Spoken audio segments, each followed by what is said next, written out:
ভাবো তো, তুমি যদি হঠাৎ 1860 সালের বাংলায় একটি স্মার্টফোন নিয়ে চলে যাও, তাহলে কি হবে?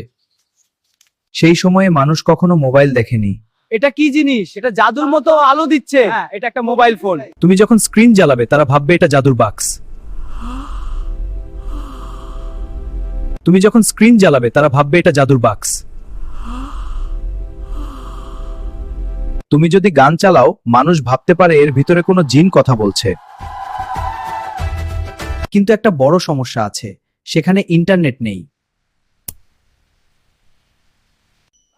আর চার্জ দেওয়ারও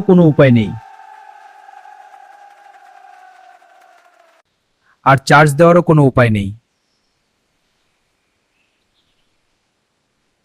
কয়েকদিন পর ব্যাটারি শেষ হয়ে যাবে আর ফোনটা হয়ে যাবে শুধু একটা অদ্ভুত পাথর।